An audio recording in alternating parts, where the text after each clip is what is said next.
আসসালামু আলাইকুম রহমতুল্লাহি ওয়া বারাকাতুহু। আশা করি আপনারা আল্লাহর অশেষ মেহেরবানিতে অনেক ভালো আছেন।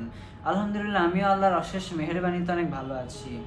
আজকে আমরা মাক্কি সূরা এবং মাদানী সূরা এই দুই ধরনের সূরার বৈশিষ্ট্যগুলো জানবো এবং এর সম্পর্কে আলোচনা করব। বিসমিল্লাহির রহমানির রহিম। মাক্কি সূরা দিয়ে শুরু করি। আচ্ছা, মাক্কি সূরার যে আয়াতগুলো, এই আয়াতগুলো ছোট ছোট ছন্দময় হয়। এই মাক্কি সূরাতে তাওহীদ, রিসালাত এবং আকাইদ এই সম্পর্কে আখিরাত সংক্রান্ত আলোচনা করা হয় এই সূরাগুলোতে। এবং মাক্কি সূরা হচ্ছে ব্যক্তিগত হেদায়েতপূর্ণ সূরা। আল কুরআনে সত্যতা প্রমাণ ও ঈমান আকীদার আলোচনা করা হয়েছে এই মাক্কি সূরাগুলোতে।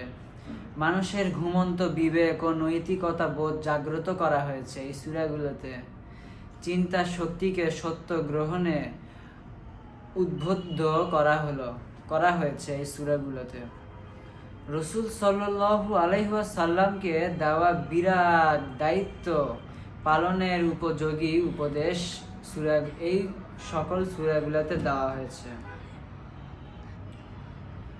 আচ্ছা, এখন আমরা মাদানী সূরা সম্পর্কে জানব। মাদানী সূরা হচ্ছে সাধারণত বড় বড় আয়াত গদ্যময়। অধিকাংশ ক্ষেত্রে ইয়া আইয়ুহাল্লাযীনা আমানু মানে অধিকাংশ জায়গায় হে ঈমানদারগণ এই কথা বলে সম্বোধন করা হয়েছে। এবং এই সূরাগুলোতে সামাজিক বিধিবিধান, ফৌজদারি আইন, উত্তরাধিকারী আইন, বিয়ে, তালাক ইত্যাদি বিষয়ে আলোচনা করা হয়েছে। তারপর যুদ্ধ, সন্ধি, গনিমতে, জিজিয়া ইত্যাদির বিবরণ দেওয়া হয়েছে। ইবাদত, তারপর আহকামে শরীয়ত এবং হালাল হারামের বর্ণনা দেওয়া হয়েছে এই সূরাগুলোতে। মুনাফিক ও কাফেরদের সাথে আচরণ সংক্রান্ত আলোচনা করা হয়েছে। যাকাত ও অশরের নিয়ম কানুন আলোচনা করা হয়েছে। এখানে আমার মাদানী সূরার বৈশিষ্ট্য বলা শেষ হলো। এবং মাদানী সূরা মদিনাতে অবতীর্ণ, মাক্কি সূরা মক্কায় অবতীর্ণ। এই দুই ধরনের সূরা মিলে আমাদের কোরআন শরীফ গঠিত।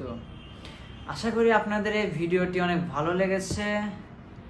আমি যদি এই ভিডিওর মধ্যে কোনো অযৌক্তিক কথা অথবা কোনো একটা ভুল কথা বলে থাকি, আমাকে কমেন্টে লিখে আমার ভুলটি সংশোধন করে দিবেন।